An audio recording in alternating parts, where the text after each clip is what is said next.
Olá, boa noite para você. O Ponta Verde Notícias já está no ar. Veja o que é destaque nesta terça-feira, 11 de julho. Prefeitos e bancada federal alagoana defendem projeto para reduzir impactos das cheias provocadas pelas chuvas. Só existe uma solução para resolver aquele problema de Jacuípe. É que faça de imediato, arrume um projeto, uma barragem em cima de Bateguara, para que as águas não venham para Jacuípe. Municípios de Alagoas estão com o abastecimento de água paralisado devido às fortes chuvas. Então, os dois municípios são Capela e Maribondo, né? E o que ocorreu nesses dois lugares foi que a tubulação, né, que abastece essa região, ela foi carreada aí por conta das chuvas, né? O rio acabou levando, né, a força das águas e aí... Delegacia Geral recebe denúncia de suposto esquema fraudulento durante concurso para delegado. Teve um caso que chamou a atenção, que foi um indivíduo que foi eliminado porque estava com um equipamento eletrônico. Diante dessa situação, ele foi eliminado imediatamente do concurso público. Seu resumo dos fatos mais importantes do dia começa agora. Ministros, o governo do estado e prefeitos se reuniram hoje para debater meios para resolver os problemas causados pelas enchentes em Alagoas. A coletiva de imprensa ocorreu no Palácio do Governo e reuniu prefeitos das cidades atingidas pela chuva. Em 7 anos, Jacuípe já teve 12 cheias do rio. Só existe uma solução para resolver aquele problema de Jacuípe. Aliás, de Jacuípe só não, de Colônia Leopoldina, de Campestre, Jundiá, é que faça de imediato, arrume um projeto, uma barragem em cima de Bateguara, para que as águas não venham para Jacuípe. O ministro da Integração e Desenvolvimento Regional confirma a liberação de recursos para os 32 municípios atingidos. Por isso que a gente auxilia as prefeituras junto com o governo do estado, para que o plano de trabalho feito esteja tudo dentro das normas, para não ter devolução, não ter corte, não ter diligência, como a gente chama. O pagamento de quase 400 milhões de reais do Bolsa Família vai ser adiantado em Alagoas pelo governo federal. O agricultor que ficou prejudicado na zona rural também vai ser beneficiado com o Seguro Safra. É um valor que, por estar defasado, nós estamos adotando uma medida no Ministério de liberar o valor equivalente a R$ 800 por família desabrigada. Já o ministro dos Transportes, Renan Filho, garantiu que as rodovias federais danificadas já estão sendo liberadas. Foram, sobretudo, 3 áreas. Uma no município de Joaquim Gomes, na BR-101, uma outra no município de Belém, no povoado de Cabeça Dantas, na BR-316, e uma outra na descida de São Miguel dos Campos. Para resolver o problema recorrente da cheia dos rios, é necessário retomar um projeto lá de 2010, que se encontra parado, que pretende construir barragens em Alagoas e Pernambuco. A pauta deve entrar em discussão no Congresso Nacional. Esse projeto custou exatamente 9,4 milhões de reais e ele estabelece como uma solução estruturante para as enchentes, para as tragédias em Alagoas, a construção de barramentos nos leitos do rio Mundaú, Paraíba, Ipanema e Jacuípe também. E em Pernambuco, do rio Canhoto. O governador Paulo Dantas vai apresentar os estragos aos ministros. Os ministros seguirão para Brasília com todo o cenário, terão a condição de passar para o presidente Lula tudo o que está acontecendo aqui, quais foram os encaminhamentos que nós fizemos. Depois da coletiva, a comitiva seguiu em direção à cidade de Murici. Lá, o governador Paulo Dantas e o ministro Renan Filho falaram um pouco mais sobre as ações que serão realizadas para evitar desastres provocados pelas chuvas. E é esse trabalho integrado que vai promover soluções para minimizar para os próximos anos esse desastre e dar a solução para as pessoas que foram atingidas pelas chuvas. Com o decreto de emergência, o governo do estado de Alagoas vai poder encaminhar recursos para os 32 municípios e também o governo federal vai proceder da mesma forma. Então a gente fica muito grato por todo o apoio que recebeu do presidente Lula. Estamos aqui, na verdade, ao lado do ministro Valdez, do ministro Wellington, do governador Paulo Dantas, com o senador Renan Calheiros e acompanhado dos prefeitos, manifestando a solidariedade do presidente Lula e reafirmando as ações de emergência e que vamos trabalhar integradamente para ações estruturantes que reduzam a intensidade dessas enchentes em Alagoas e em Pernambuco. Esse é um projeto que o presidente Lula iniciou e eu tenho certeza que ele vai levar adiante agora. Alguns municípios em Alagoas estão com o abastecimento de água paralisado devido às fortes chuvas. A Casal trabalha para resolver a situação. Mailson Franklin traz os detalhes. Olá, Estela. Olá a todos que assistem ao Ponta Verde Notícias. Eu vou conversar com a Laura Petri, que é vice-presidente da Casal, porque há 2 municípios aqui de Alagoas que estão sem o fornecimento de água devido às fortes chuvas. Laura, quais são os municípios que estão sem abastecimento de água? Então, os 2 municípios são Capela e Maribondo, né? E o que ocorreu nesses 2 lugares foi que a tubulação, né, que abastece essa região, ela foi carreada aí por conta das chuvas, né? O rio acabou levando, né, a força das águas, e aí a gente está sem o abastecimento nos locais. O que a Casal está fazendo para restabelecer o fornecimento de água? Então, no momento a gente tem que aguardar o rio baixar um pouco o nível para a gente poder entrar e fazer as adequações necessárias. Mas, enquanto isso, nós estamos encaminhando caminhões-pipas para as 2 localidades para abastecer a região. Aqui em Maceió, o bairro do Rio Novo também está sem fornecimento de água. Correto. No caso do Rio Novo, o que acontece lá é a qualidade da água que não está apropriada para consumo, né? Então, a gente está segurando um pouco o abastecimento ali, aguardando aí que essa água melhore um pouco as condições para aí sim a gente liberar ela para o consumo. Mas, no mesmo caso, a gente está também levando caminhões-pipas, né, para abastecer a região. Capela e Maribondo, tem previsão para voltar o fornecimento de água? Ainda não. Ainda não. A gente tem que realmente aguardar cair um pouco o nível, né, diminuir um pouco o nível da água ali, dos rios, para a gente poder fazer as adequações necessárias. Ok, Laura, muito obrigado pela sua participação. Voltamos ao estúdio do Ponta Verde Notícias. Estela.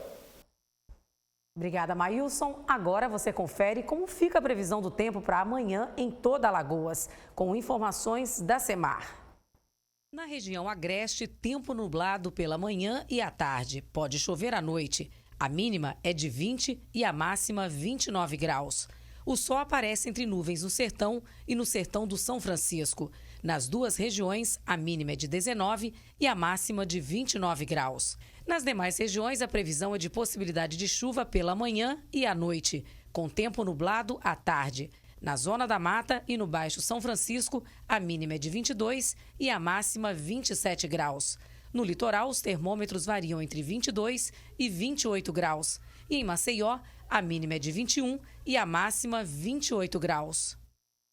E a TV Ponta Verde segue na corrente do bem para ajudar as famílias que foram atingidas pelas chuvas aqui no estado.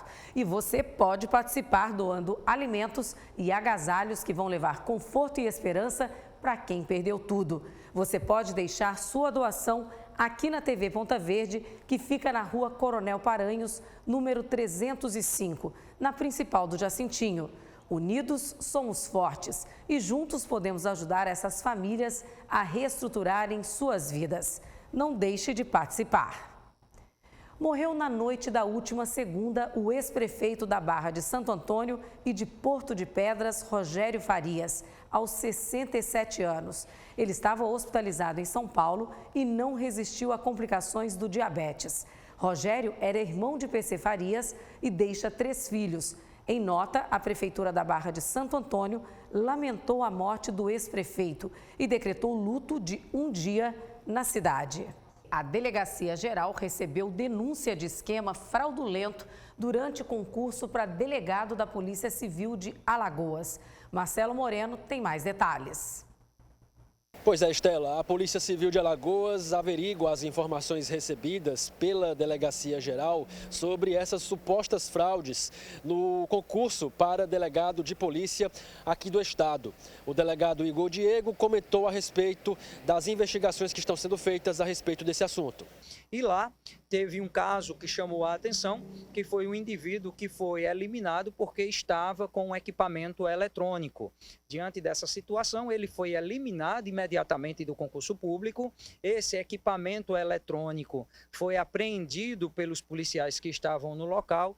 Foi realizado um boletim de ocorrência e, diante dessas situações, nós estamos em contato com o SEBRASP para que o SEBRASP nos encaminhe a relação de todo mundo que foi eliminado por qualquer motivo na prova de domingo, para que a gente realize uma investigação sobre esses fatos. Então, diante desse contexto de candidatos eliminados, nós instauramos um inquérito policial e também com base nesse boletim de ocorrência que foi feito, para que a gente apure tudo de fato o que aconteceu e verifique se houve alguma situação de fraude. Mas pelo que nós apuramos até agora, nós não temos nenhum indício de que tenha ocorrido fraude no concurso público aqui do estado de Alagoas para o cargo de delegado de polícia. No entanto, nós estamos apenas na primeira etapa das investigações e muita coisa ainda nós vamos ter com a chegada dessas informações vindas do SEBRASP. Porém, o que eu posso adiantar, de tudo que foi apurado até agora, nós não temos indício de que houve nenhum tipo de fraude aqui no concurso público para o cargo de delegado de polícia de Alagoas. Marcelo Moreno para o Ponta Verde Notícias. Obrigada, Marcelo. Alagoas é o segundo estado que mais mata pessoas LGBTQIAP+. A Comissão de Diversidade da OAB acompanha de perto esse dado tão preocupante. Evandro Amorim tem mais informações. Exatamente, Estela. É preocupante, já que Alagoas só perde para o estado do Ceará no ranking nacional. Nós vamos conversar com o Dr. Carlos Eduardo e ele vai explicar para a gente, ou tentar traduzir, o alto índice de violência contra pessoas LGBT+, doutor.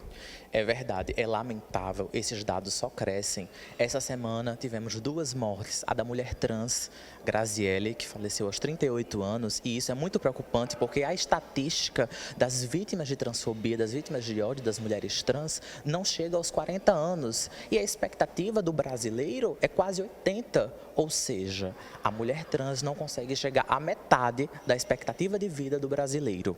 Outro caso que tivemos também foi o Vigia Jorge, em Rio Largo, foi assassinado. Então, é muito preocupante esses casos, perdendo apenas para o Ceará.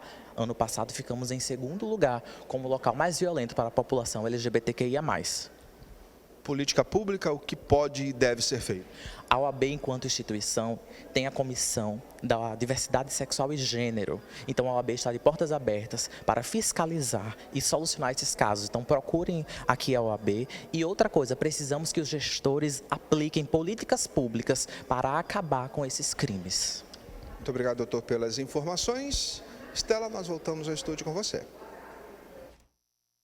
Obrigada, Evandro. Uma menina de 7 anos foi resgatada pela Ronda do Bairro após fugir de casa. Ela disse que sofria maus tratos. Marcelo Moreno volta contando essa história pra gente. A menina de 7 anos de idade estava sozinha, perambulando pelos corredores de um shopping center na parte alta da capital. Um casal de clientes percebeu essa criança desacompanhada, acionou a segurança do shopping, que em seguida acionou uma equipe do programa Ronda no Bairro. Sobre essa ocorrência, nós conversamos com Vanessa Castro, chefe do setor de equipe social do Ronda no Bairro. Quando a equipe chegou, assistente social, psicólogo, equipe social, se deparou com a criança realmente sozinha. E aí, a conversar com a criança, ela alegou a princípio que morava só, nas ruas que os pais tinham falecido. Aí a equipe começou a conversar com ela, puxar a conversa, e aí ela disse, não, eu vou falar a verdade. Na verdade, eu moro com a minha mãe, com meu avô e um tio, mas eu saí de casa porque a minha mãe me maltrata. Ela bate em mim muitas vezes, então por isso eu saí de casa e estou andando, e vim parar aqui no shopping. E em seguida, qual foi o procedimento adotado? Por se tratar de uma criança, acionamos a rede, seria o conselho tutelar o responsável no momento. O conselheiro chegando ao local, conversou com a criança e aí, a princípio, eles ficaram de fazer os encaminhamentos. Como já era noite, ela foi para um abrigo e aí eles vão acionar a justiça para poder ouvir os pais e seguir o trâmite. É um relato muito forte o que ela passou para a equipe. Ela demonstrava no momento estar ali um pouco acuada, assustada. Assustada, a princípio ela perguntou para quem estava ligando, que ela estava com medo, né?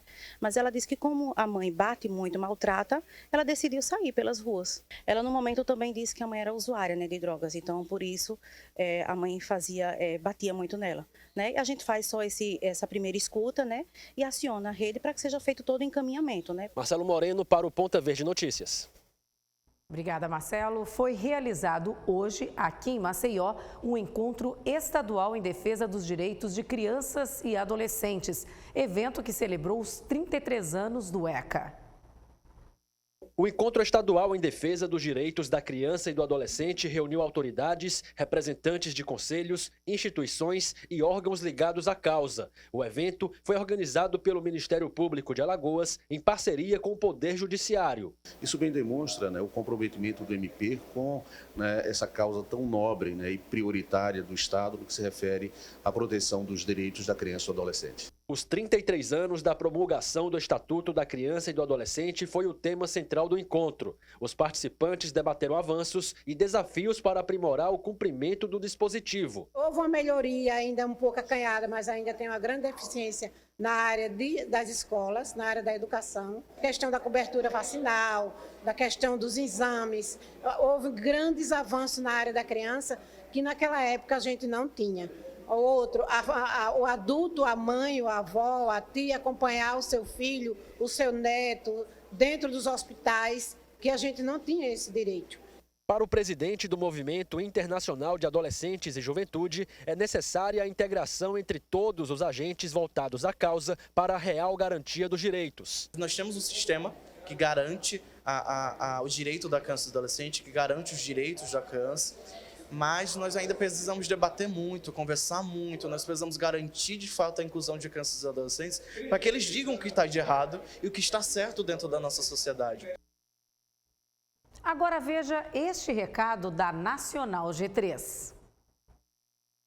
Olha só, a vida não é só pagar boletos e a gente sabe disso. Mais importante que pagar é pagar um valor que caiba no seu bolso. Eu sei que as contas apertaram, o seu orçamento mensal está no vermelho e você não sabe mais o que fazer, não é mesmo? Fique calmo, a Nacional G3 sabe o que fazer para te ajudar. Agende um horário para atendimento presencial ou online gratuito e saiba como garantir desconto na quitação da sua dívida. Economize seu dinheiro, é garantido em contrato, não precisa pagar nada à vista. Planejamento financeiro é com a Nacional G3. 0800 888 3211.